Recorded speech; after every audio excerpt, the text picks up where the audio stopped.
बार भाजपा यहाँ हवा में विलीन होने वाली है, गलती नहीं करना है। इस बार पवन जी हवा में जा रहे हैं। एक आदमी एलवी प्रसाद ही जनसुराज में ही ताकत है जो यहाँ भाजपा को हरा सकता है। तेजस्वी जी तो 15 साल सरकार चलाए, आज डेली 2 दिन 3 दिन पर आज डॉक्टर का अपहरण हो गया, आज इंजीनियर का अपहरण हो गया, आज व्यवसायी का अपहरण हो गया। लूटे खसोट में खाली 15 साल समय बिता दी जाए। प्रशांत किशोर की रहनुमाई में ही इनकलाब आ सकता है, वरना हमने राजद को भी देखा, कांग्रेस और भाजपा को भी देखा, जदयू को भी बीजेपी में देखा। मैंने 22 साल काम किया, लेकिन यहाँ के बड़े नेताओं ने बीजेपी दल को हैंग कर लिया है। वो अपने पॉकेट में लेकर के घूमते हैं। हमारे साथ कई सब लोग नमस्कार, आप देख रहे हैं वार्तालाप। मैं चिरैया और ढाका विधानसभा के बीचों बीच खड़ा हूँ, जहाँ भीड़ देखने से आपको लग रहा होगा कि सब प्रशांत किशोर जी का इंतजार कर रहे हैं। उनका आज रोड शो होने वाला है, चिरैया से ढाका होते हुए शिवहर जाएंगे और उसके लिए लोग जितना भीड़ दिख रहा है ये तो एक गुट है और जगह जगह पे गुट बना करके लोग हैं। तो आज मैं लोगों से बात करूंगा और जानूंगा कि क्यों वो लोग इतना उत्सुक है प्रशांत किशोर जी को लेकर के। उनका कोई मुद्दा है या जैसे सब नेताओं के फैन होते हैं, सब नेताओं के प्रशंसक होते हैं, ये भीड़ भी उनके प्रशंसक मात्र है या फिर इनका कोई मुद्दा भी है? नमस्कार। उनका सपोर्ट करने का रीजन यह है कि बच्चे के भविष्य के लिए, बच्चे का जो पलायन का जो मामला है, जो हम लोग बाहर में जाके काम करते हैं, इज्जत नहीं मिल पाती है। उनका सरकार बनने से हम लोग को यहाँ रोजगार मिलेगा, उनका हम लोग साथ दे रहे हैं। ऐसा आपको क्यों लगता है कि उनका सरकार बनेगा तो बाकी नेताओं की तरह वो भी नहीं निकलेंगे? और लोगों का तो वादा हमने देख चुका है, इनका नया है। अब इनका वादा पहली मर्तबा कर रहे हैं तो भरोसा करना पड़ेगा। हमने तो 20 साल एक जो अपना अभी जो उनका सरकार है, नीतीश कुमार का सरकार, उन पे 20 साल भरोसा किया। आरजेडी का सरकार 15 साल था, उन पे भी भरोसा किया। तो ये नए हैं तो इन पे भी भरोसा करना हमारा काम है। नया होना उत्तम होने का निशानी थोड़ी होता है। उत्तम होने का निशानी तो नहीं है, मगर वो यकीन दिला रहे हैं तो एक बार करने में भरोसा किया जाता है। 20 साल तो सबने हमको ठगा ही है। 3 चीज है, पलायन, शिक्षा, रोजगार। जी। इन तीनों का जितना जोर से प्रशांत किशोर वादा करते हैं या बात करते हैं, उतना ही जोरों शोर से तेजस्वी यादव भी करते हैं। कर रहे हैं, तेजस्वी यादव भी कर रहे हैं, वो भी अच्छे नेता है। मगर प्रशांत किशोर का है जो नए पार्टी है और ये शुरू से इसी के वादे पे उतरे हैं। बाकी जो पार्टी आ रहा है तो अभी वादा कर रहे हैं। अभी वादा कर रहे हैं। इससे पहले आप किस पार्टी को सपोर्ट करते थे, किसको वोट करते थे? इससे पहले हम आरजेडी को सपोर्ट करते थे। तो आरजेडी से जन स्वराज में आने का कोई कारण? जन स्वराज में आने का कारण है पलायन का मामला, और लोग और नेता तो बहुत खड़े हुए जो पलायन पे बात नहीं कभी की। ये पलायन तेजस्वी यादव करते हैं पलायन पे बात। अभी तेजस्वी यादव का तो हमने पीछे तो नहीं सुना, मगर अभी करे होंगे तो अलग बात है। मगर ये जब से इस पार्टी में अपना ज्वाइन किए, इस पार्टी को बनाया, जब से पलायन पे ही बात हुआ है। नमस्कार सर। नमस्कार। नमस्कार। आप जन स्वराज का पट्टा बोलते हैं, पट्टा पहने हो। पहले आप किनको सपोर्ट करते थे? नहीं, पहले तो हम सपोर्टर थे, जो माहौल देखते थे उस तरह से हम ये अच्छी करते बात थे। है जब जैसा ठीक है। माहौल। हाँ, इस बार प्रशांत किशोर जी के जन स्वराज को सपोर्ट करने का कोई खास कारण? बेरोजगारी है, मुद्दा है, बेरोजगारी का मुद्दा है, शिक्षा है, पलायन है, सबसे बड़ा पलायन। एक बात बताएं कि कोई भी नेता जब इलेक्शन से पहले भाषण देता है ना, तो बड़ी बड़ी बातें करते हैं, बड़े बड़े वादे करते हैं। इनके वादों पे, इनके बातों पे आपको भरोसा क्यों है? भरोसा तो है इनका, जिस तरह से मुद्दा देख रहे हैं, हर किसी को तो देख लिए, एक बार इनको भी देखना चाह रहे हैं। हर किसी को दिए हैं, 15 साल एक आदमी को दिए, 20 साल एक आदमी को दिए, 5 साल इनको भी देकर देखेंगे, फिर जैसा होगा फिर आगे देखेंगे। जन स्वराज को अपना पार्टी मानने का और प्रशांत किशोर जी को अपना नेता मानने का कोई खास कारण? खास कारण यही है कि इसे गरीब के प्रति आवाज उठाया है, पद यात्रा किए हैं 3 साल से, और जनता को भला होगा इनसे। हाँ, जनता के लिए लड़ाई लड़ रहे हैं और जनता खुश है इनके व्यवहार से, कर्म से। रोजगार देने का वादा किए हैं। वादा तो तेजस्वी जी भी कर रहे हैं कि हर घर में सरकारी नौकरी। तेजस्वी जी तो 15 साल सरकार चलाए हैं, डेली 2 दिन 3 दिन पर आज डॉक्टर का अपहरण हो गया, आज इंजीनियर का अपहरण हो गया, आज व्यवसायी का अपहरण हो गया। लूटे खसोट में खाली 15 साल समय बिता दी जाए, ये वादा क्या करेंगे? अच्छा, ऐसा नहीं हो सकता है कि लालू जी थे तो वैसा था, अब नया जनरेशन? नहीं नहीं नहीं नहीं, यानी कि गार्जियन के तो असर पड़ेगा ही।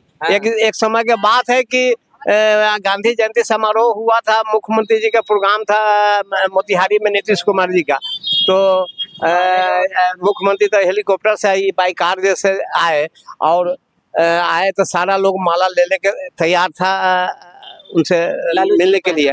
नहीं, लालू जी के पास नहीं, तेजस्वी जी को, हाँ, डिप्टी सीएम उस समय थे। तो उसके बाद में जो है माला विनोद श्रीवास्तव लेके गेट पर खड़ा हो गया, गाड़ी के गेट पर, अब माला ले लेके माला गेट पर फेंक रहा है, उस शीशा तक नहीं उठा पाया। तो उसी समय में हम सोचे कि इनके जगह पर कोनो आपको अहंकार दिखता है? अहंकार है बे करे, अहंकार है ही। हो सकता है सिक्योरिटी पर्पज से की हो। ना, क्या सिक्योरिटी? प्रधानमंत्री इंदिरा गांधी को जो है 46 उड़ाते देने नहीं लगा, सिक्योरिटी का कोई महत्व नहीं रखता है। अच्छा, एक बात बताइए, आप आरजेडी में कितना साल रहे हैं? यानी 15 साल। 15 साल आप थे आरजेडी में? थे नहीं, हाँ। मैं फैसल रहमान के प्रति आस्था रखता था जी। आरजेडी से हमको कोई मतलब नहीं था। फैसल रहमान जी जो कि ढाका के आरजेडी के सीट से लड़ रहे हैं, आरजेडी के टिकट से लड़ रहे हैं, तो पहले ये उनको सपोर्ट करते थे, लेकिन अचानक क्या हुआ कि आप फैसल रहमान को भी छोड़ दिए, आरजेडी को भी छोड़ दिए? फैसल रहमान को इसलिए छोड़ दिए कि हम लोग को तो उससे कोई मतलब नहीं था काम धाम से, लेकिन लोग के दुखी से हम भी दुखी हुए। अच्छा, मान लिए हम कहते हमरा लड़का है दूगो, और दूगो लड़का को हम नहीं देखेंगे तो हम काहे रहेंगे? फिर नेता बनने का क्या फायदा? तो इसलिए जो है उसके प्रति आस्था छोड़ दिया। और डॉक्टर साहब आ गए विकल्प में, तो डॉक्टर साहब के साथ आए। डॉक्टर साहब जो है समाज सेवी लोग हैं और लोगों को सेवा करते आए हैं 17 साल से, 15 साल से।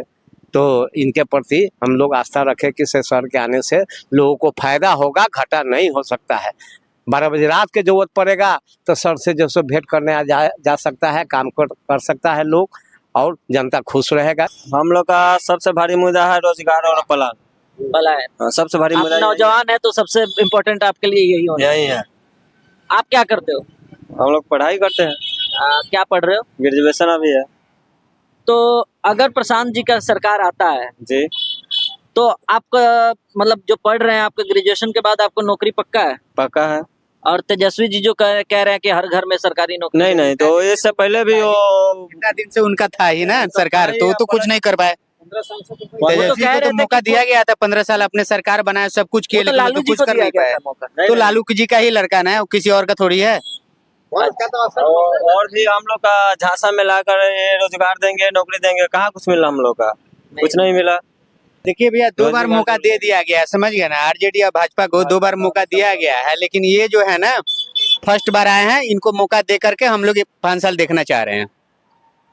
बीजेपी या आरजेडी, यहाँ तो जेडीयू का सरकार था अब तक, जेडीयू जिसका अलायंस बीजेपी है, जी। तो बीजेपी और जेडीयू से कोई आपको शिकायत है कि आप बदलना चाह रहे हो? ये शिकायत तो है ही, तब तो बदलना चाह रहे हैं ना। क्या शिकायत? लूट खसूट मचा रखा है, रोड बना रहा है उसमें भी दिक्कत है, हर चीज में मैंने कमीशन देना पड़ता है, इंदिरा आवास में देना पड़ता है, ब्लॉक में आई आधार कार्ड, कुछ भी बनवाने ये हर चीज में पैसा ही लगता है। बिना पैसा का, बिना दलाल का थ्रू होता ही नहीं है कुछ, समझ गए? इसलिए हम लोग का तीसरा विकल्प निकला है प्रशांत किशोर, डॉक्टर एलवी प्रसाद।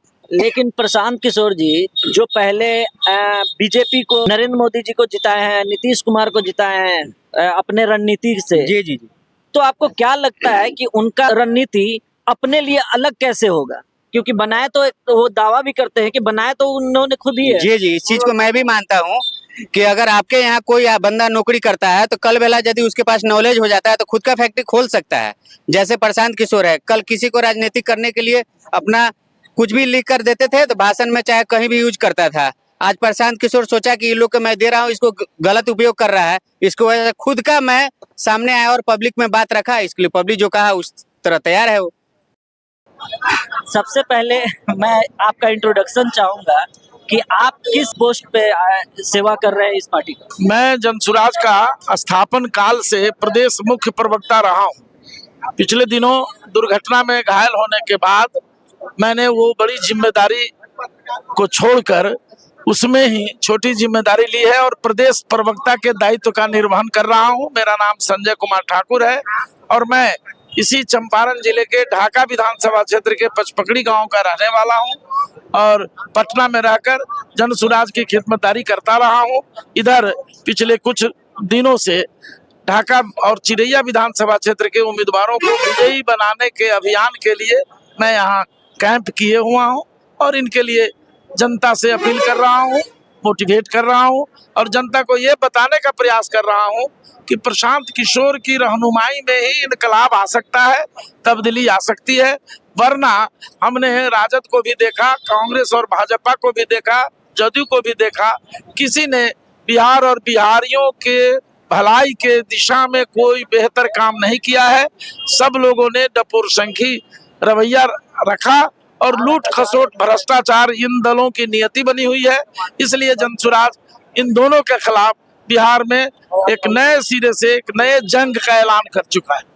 चलिए, क्योंकि आप बताए हो कि आप ऑफिशियली एक तरह से प्रवक्ता हो जनसुराज का, जी हाँ। तो मैं उनसे जुड़ा एक सवाल थोड़ा पूछूंगा कि सबसे पहले जब जनसुराज की जीत होती है बहुमत से तो सरकार बनाती है, लेकिन अगर उनकी जीत नहीं होती है और उनको अलायंस करने का ऑप्शन बचता है तो क्या कदम होगा पार्टी का?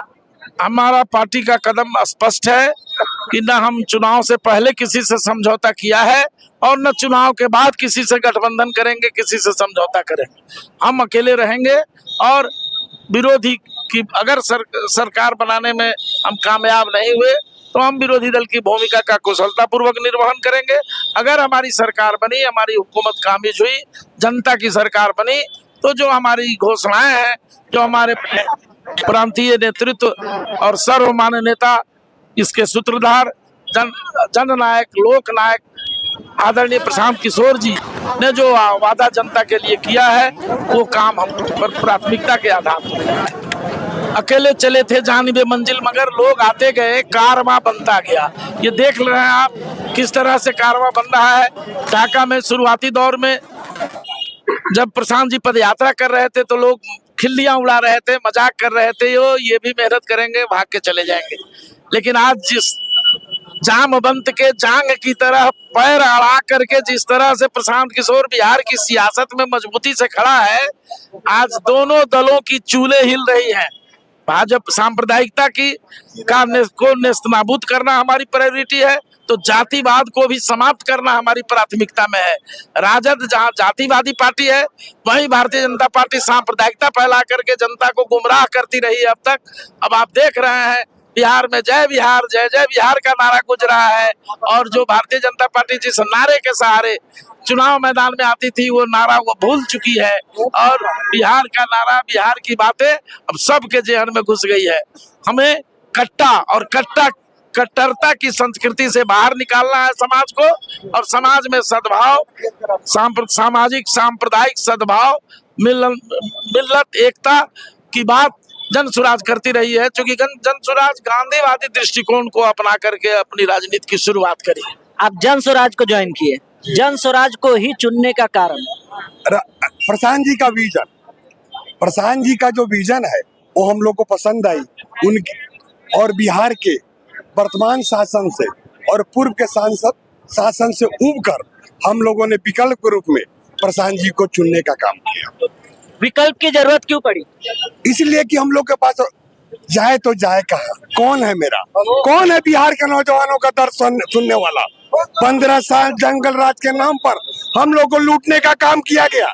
20 साल से हम लोग को सुशासन के नाम पर ये भ्रष्टाचारी सरकार हम लोग को लूटने का काम कर रही है। जिस भ्रष्टाचारी सरकार की आप बात कर रहे हो उसको रणनीति से जिताने का काम भी प्रशांत किशोर ने ही किया था। बिल्कुल, उस समय हमारे प्रशांत जी रणनीतिकार की भूमिका में थे और रोजी रोटी पेट सब किसी का होता है। प्रशांत जी उसके बाद में जनसुराज की स्थापना की है और प्रशांत जी अब किसी के रणनीतिकार के भूमिका में नजर आपको नहीं आएंगे। बिहार के नव निर्माण कर्ता के रूप में आपको प्रशांत जी नजर आएंगे। आप ये जो बोल रहे हैं कि तब जरूरत थी, पेट है, जो भी आप बोले, मैं आज ये बोलता हूँ कि आज भी जरूरत अगर पड़ेगी, मान लिया कि सीट सरकार नहीं बना पाए और कल को सरकार बनाने के लिए उनको गठबंधन करने की जरूरत पड़े, जो कि उन्होंने वादा किया है कि नहीं करेंगे, उस वक्त अगर वो भी ये कहें कि अब जरूरत है, सिचुएशन का डिमांड है, जैसा कि आपने कहा है, तो उस समय क्या कहेंगे आप? जी हम लोग उस किसी भी भ्रष्ट नेता को हम लोग समर्थन करने के लिए तैयार नहीं है, जिसने बिहार के जनता को लूटने का काम किया है, जिसने बिहार को मजदूरों का हब बनाने का काम किया है। हम वैसे किसी भी नेता को हम समर्थन देने का काम नहीं करेंगे। सेम क्वेश्चन मैं आपसे पूछूंगा कि पहले उनका सिचुएशन था तो उन समर्थन दिए, समर्थन मतलब कि रणनीतिकार के रूप में समर्थन दिए नीतीश कुमार को। कल को जैसा कि कहते हैं उनका किसी से गठबंधन नहीं करेंगे, वो जीते या हारे जो भी होगा। कल को अगर वो अपने वादा से पीछे हटते या बहुत सारे वादों से इसी तरह से पीछे हट करके उसका रीजन यही देते हैं कि सिचुएशन का डिमांड है, तो उस समय क्या कहना? देखिए, बाद की बात तो मैं नहीं बता पाऊंगा, लेकिन अभी उनका बीच में रोकना चाहेंगे। बाद की बात के लिए ही अभी सब कुछ हो रहा है, इलेक्शन हो रहा है बाद के लिए ही, रैलीज हो रही है बाद के लिए ही, तो सारा चीज तो बाद की ही तैयारी है। उन्होंने एकदम क्लियर रूप से स्टेटमेंट दिया है कि मैं किसी से भी गठबंधन नहीं करूंगा तो नहीं करूंगा, चाहे उनकी सरकार बने या नहीं बने। फिर आपके एलबी प्रसाद जी रहेंगे या कहीं जाएंगे? कहाँ जाएंगे? किसी और पार्टी को ज्वाइन कर लेंगे? जो उनका सोच है प्रशांत किशोर जी के सोच से मिलता जुलता है, दूसरे दल के सोच से मिलता जुलता नहीं है।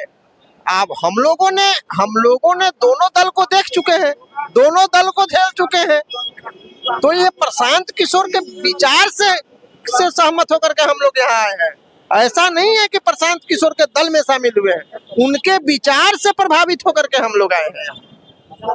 इससे पहले ढाका में आपका समर्थन कहाँ होता था? अब तो जन स्वराज आई, इससे पहले कहाँ? बीजेपी के साथ हम। बीजेपी जो कि सेंटर में भी है, लेकिन बीजेपी से आपको हट करके जन स्वराज में आने का कोई प्रमुख कारण? देखिए, बीजेपी में मैंने 22 साल काम किया। अच्छा। लेकिन यहाँ के बड़े नेताओं ने बीजेपी दल को हैंग कर लिया है, वो अपने पॉकेट में लेकर के घूमते हैं। 22 साल के अथक परिश्रम के बावजूद भी मुझे न किसी प्रकार का दायित्व देने दिया गया, मुझे जांच करके रखा गया। आखिर क्यों? हम में क्या अवगुण था? हमसे जूनियर लोगों को दायित्व दिया गया नहीं।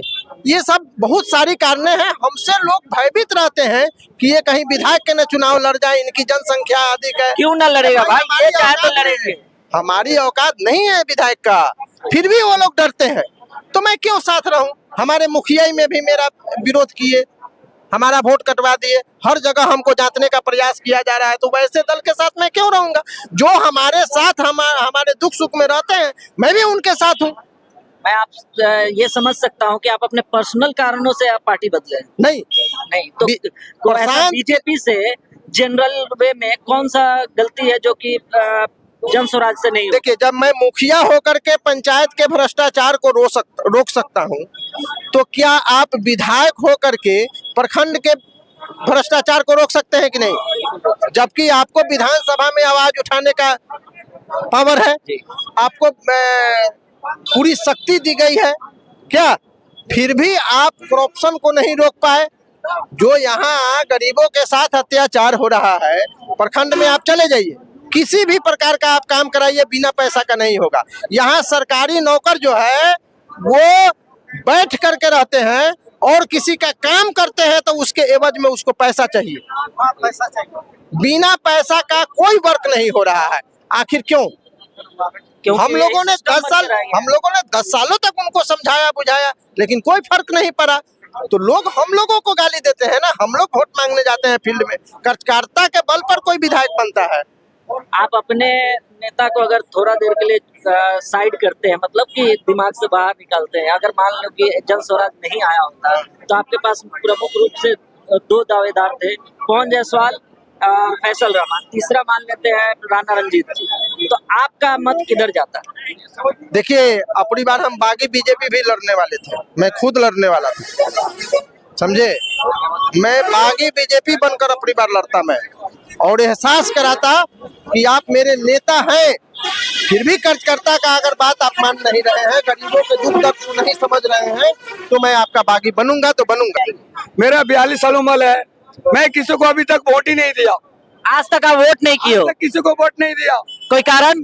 कारण कि मेरे को मालूम है सब चोर चोर है, हमको वोट देने के बाद ही हमारा कुछ काम नहीं होगा, तो हमको वोट दे के क्या मतलब है? मतलब 42 साल के उम्र तक हाँ जी। आपको कोई आपके मन के लायक का नेता नहीं मिला और अब जाकर मिल रहा है। अभी प्रशांत बाबू मिले हैं, इनसे आपको उम्मीद है? उम्मीद है, जरूर उम्मीद है। पहला वोट सही वक्त सही जगह देने जा रहा हूँ। देखिए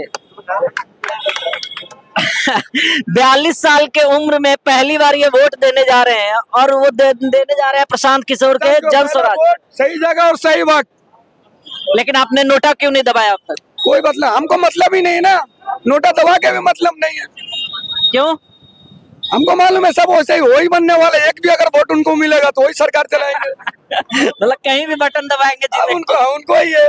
सही है। तो आपको इनसे क्या क्या उम्मीद है? ये बहुत उम्मीद है। क्या? मैं मुंबई में टैक्सी चलाता हूँ, इनका फैन होकर के अभी 15 अगस्त से मैं इनके साथ में डॉक्टर साहब के साथ में जुड़ करके मैं इनका प्रचार कर रहा हूँ। प्लस मेरे पास जो हुनर है मैं उनका ड्राइविंग भी कर रहा हूँ, गली कुची मोहल्ले में उनका प्रचार भी कर रहा हूँ। चलिए बहुत अच्छी बात है, लेकिन आपको वोट देना चाहिए था। अभी देंगे, पहला जब आदमी सही मिलेगा उसको ही वोट देंगे ना। जो आदमी सही नहीं है तो उसको वोट देके क्या मतलब है? अब से देना है जितना इसके बाद हर शुरुआत होगा, वोट इसके देना बाद है। शुरुआत। तो जन स्वराज के लिए खड़े आप प्रशांत किशोर जी का इंतजार कर रहे हैं? प्रशांत किशोर को जो भी कैंडिडेट है शिक्षित और पढ़ा लिखा है और जो भी विकास का काम करेंगे सो अच्छा करेंगे। चलिए ये तो हो गया रटा रटा है बात। अब हमको एक बात बताइए, आराम से घर पे आराम नहीं करना चाहिए था आपको? यहाँ पे धूप में काहे खड़े हैं? धूप में हम लोग प्रशांत किशोर के साथ है, उनके साथ रहेंगे और डॉक्टर साहब के साथ है और ये लोग शिक्षित है, इनके साथ हम लोग रहेंगे। तो हौसला बढ़ा रहे हैं? हौसला बढ़ा रहे हैं आपका हौसला बढ़ेगा और शिक्षित आदमी जीतने के बाद? जरूर बढ़ेगा। क्या क्या आपका उम्मीद है, डिमांड क्या क्या है आपका? उम्मीद है कि बोले है कि हम यहाँ कारखाना लगा देंगे, ऐसी कर देंगे, शिक्षा करा देंगे, हर जगह 1 से लेकर 15 वर्ष के लड़का को हम शिक्षा देंगे और हर जगह स्कूल खुला देंगे। आज 700 रुपये यूरिया लोग खरीद रहा है और जब से नीतीश कुमार का सरकार हुआ तो 700 रुपये यूरिया मार्केट में मिल रहा है। पूरा नेपाल पहुंचा दिया। साइकिल पे देखिए, आप फेसबुक पे देखिए, एक बोरी भर भर करके पूरा नेपाल पहुंचा दिए। खुला मार्केट में यूरिया खाद नहीं मिला। पवन जायसवाल फेसबुक पे आप देखिए, पूरा पानी, इतना कमर तक पानी रहते हुए भी खाद पहुंच गया है नेपाल। लेकिन इंडिया वाले को खुला खाद नहीं मिला। जब चाहिए तो गोनी वो भी 700-800, खुला नहीं मिला। सब लबराई का बाजार सा है तो खड़े का इंतजारे में ना है? नहीं, इंतजार में किसी लोग को देख रहे हैं।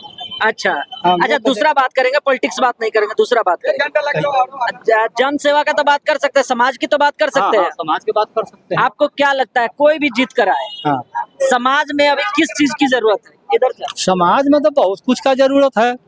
अभी भी देखिए ये तो चल रहा है कि दूसरा ढंग का बात इस्लाम, लेकिन फिर भी जो सरकार जो हमको दे रही है, ये सरकार तो हमको कोई नहीं सरकार दिया हमको यहाँ। अच्छा, यहाँ कोई सरकार नहीं दिया। राशन से लेकर के वृद्धा पेंशन से लेकर के 10-10 हजार हर घर में बांटा है। ऐसे बढ़ करके सरकार दूसरा कौन है? तो आप बीजेपी की बात कर रहे हैं। हाँ, लेकिन ये वृद्धा पेंशन, राशन, ये तो पहले भी मिलता था। पहले मिलता था, कम मिलता था, पूरा मिलता है, फ्री मिलता है। अच्छा, तो आप संतुष्ट है सरकार से? हाँ, और ढाका में पवन जायसवाल से संतुष्ट है? हाँ, उनसे भी ना कोई सरकार बने, लेकिन हमको तो जो मिल रहा है वही वो मानेंगे। कौन से नेता देश के लिए सही है? बिहार के लिए सबसे अच्छा नेता आपको कौन लगता है? हम लोग तो मोदी है जो हमारा तो है, ये है। उनका टक्कर में तो हालांकि कोई नहीं आया है, नहीं आएगा। अच्छा, मोदी जी को इतना पसंद करने का कोई कारण? कारण नहीं, हर चीज हमको उन्हीं का द्वारा मिल रहा है। जैसे बताइए बताइए, जैसे अरे किसी को समर्थन कीजिए तो एकदम खुल के। तो देखिए हमको किसी से डर नहीं है। अच्छा। हम तो फ्री आजाद आदमी है। जी जी, जहाँ हम लोग घूम रहे हैं यहाँ तक टैबलेट भी नहीं मिलेगा आपको फ्री। सुन लीजिए हमसे। सुनता भी होगा कोई आदमी, हम लोग क्लिनिक में से घूम कर आए हैं, दवा एलवी प्रसाद रहा है। हाँ ना, हाँ इनका दवा भी नहीं मिला है हमको आज तक। कई बार घूम कर चले आए। आप क्या कहते हैं? अब बोलिए। प्राइवेट हॉस्पिटल है, आप जैसे 10 लोग को 20 लोग को देना चाहिए, सबके मन के ऊपर। अगर नहीं दे रहा है तो ऊपर है लाखों रुपया का सरकार को देना चाहिए। लाखों रुपया जो आप दावा का जिस दावा का आप कह रहे हैं कि हमको डॉक्टर साहब का क्लिनिक में नहीं मिला, ये चीज आपको सरकारी हॉस्पिटल में मिलना चाहिए। ये सुविधा आपको नीतीश कुमार से मांगना चाहिए, नरेंद्र मोदी से मांगना चाहिए। अच्छा, तो आज देखा जाएगा। ढाका विधान देखा जाएगा भाई, वहाँ पे पहुँचेंगे। विधानसभा में जो बदलाव का आंधी बह चुका है वो 100% बदलाव होकर रहेगा और वो बदलाव डॉक्टर एलवी प्रसाद जी करेंगे और यहाँ से लाखों वोट से डॉक्टर एलवी प्रसाद को हम लोग जिताकर विधानसभा में भेजने का काम करेंगे। आप प्रशांत किशोर जी का आरती के लिए थाली तैयार की है? जी, सब मिलकर किए हुए हैं। सब मिल करके। खासकर मैम, प्रीति मैम एलवी प्रसाद सर का की वाइफ हूँ। नमस्कार मैम। मैं डॉक्टर प्रीति प्रसाद जी। आज प्रशांत किशोर जी हमारे एरिया में आ रहे हैं, हमारे विधानसभा में। उनके स्वागत के लिए सारी तैयारी की गई है, हम लोग भी खड़े हैं उनके स्वागत के लिए। मैं डॉक्टर एलवी प्रसाद की बहन मुजफ्फरपुर से आई हूँ और प्रशांत किशोर जी के स्वागत के लिए एकदम सुबह से अपने मायके आ पहुंची हूँ, ससुराल मुजफ्फरपुर और मायके ढाका।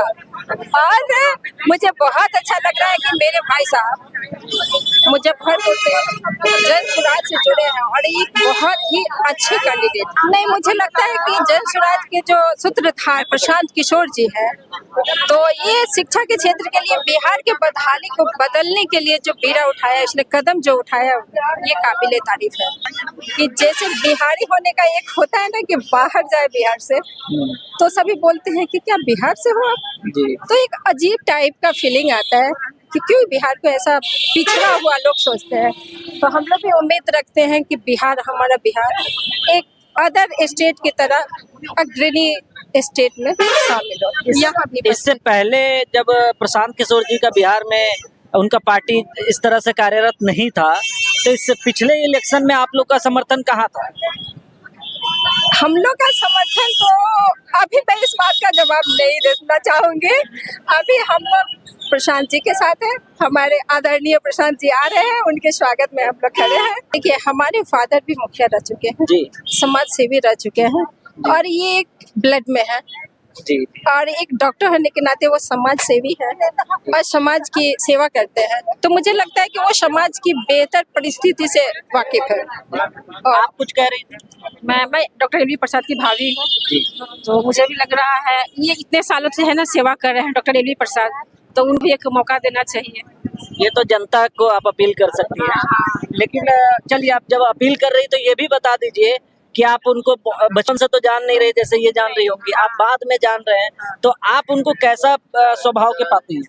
बहुत अच्छे स्वभाव के हैं। उनको जनता क्यों वोट करे आपके हिसाब से? जनता भी उनको पसंद करते हैं जी। हाँ, पसंद करते हैं। और वो जो है ना बहुत सालों से है ना सेवा भी दे रहे हैं डॉक्टर के, तो इसलिए जो है ना होना चाहिए। मुझे लगता है ये बहुत अच्छे कैंडिडेट है और जनता से अपील है कि वो इस पर चलिए, कैंडिडेट की बात हुई है तो मैं थोड़ा आपके लिए शायद टफ होगा, फिर भी पूछता हूँ कि बाकी दो जो मेन प्रमुख या तीनों को ले लेते हैं, एलवी प्रसाद जी तो है ही, पवन जायसवाल, फैसल रहमान और राणा रंजीत जी, तो इन तीनों के मुकाबले एलवी प्रसाद जी कैसे सही है? देखिए, कैसे सही है, एक क्योंकि जनता को तो इन्हीं बेसिस पे चूज करना होगा ना, तो आप जनता को बताएं कि ये इस चीज से उन लोग से अलग है, उनसे आउटस्टैंड करते हैं। देखिए, अभी हमारे बिहार में शिक्षा की मतलब कि बिहार का व्यवस्था शिक्षा बहुत ही क्या कर सकते हैं, उतना आगे नहीं बढ़ा है। तो एक अच्छे कैंडिडेट, जब शिक्षित कैंडिडेट आगे आएंगे तो वो चाहेंगे कि हमारे समाज का और अच्छे से प्रोग्रेस हो, शिक्षा आगे, पलायन दूर हो, ये सब जो जन सुराज का मुद्दा है। तो मैंने सवाल पूछते हुए नाम रखा था 3 कैंडिडेट का, और ढाका के स्पेशली प्रमुख रूप से ढाका के लिए आप बताइए क्या कैसे सही रहेंगे, क्योंकि वो तो ढाका के विधायक बनेंगे। हाँ, वो तो ढाका के विधायक बनेंगे और मुझे लगता है कि बदलाव जरूरी है। मैं अदर कैंडिडेट के बारे में नहीं कुछ बोलना चाहूंगी अभी, और मैं लेकिन भगवान से दुआ करूंगी कि मेरे भैया डॉक्टर एलवी प्रसाद बहुत अच्छे कैंडिडेट है। अगर लोगों ने, जनता ने अपनी सहमति दी, इन्हें चुना, तो ये समाज के लिए ज्यादा बेहतर कर सकते हैं। जैसा कि आप देख रहे हो, प्रशांत किशोर जी का आगमन हो चुका है। लोग जितने बेसब्री से इंतजार कर रहे थे, उनके सब्र का बांध टूटने से बच गया और प्रशांत जी का आगमन हो चुका है।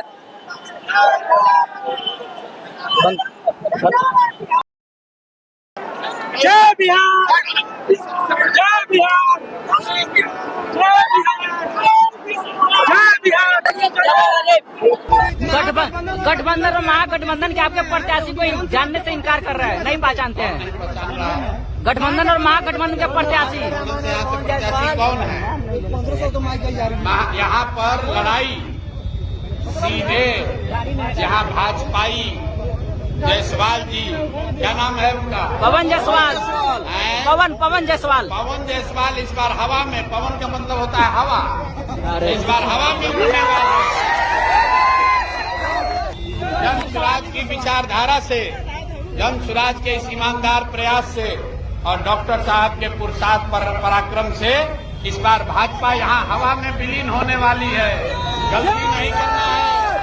इस बार पवन जी हवा में जा रहे हैं, लेकिन तार से गिरकर, ऊपर आसमान से गिरकर तार पर नहीं अटकना है। गलत आदमी को नहीं चुनना है।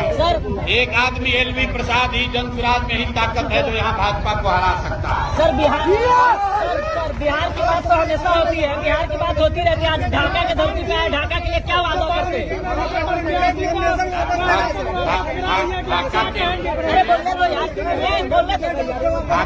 ढाका के लिए कोई वादा नहीं करेंगे।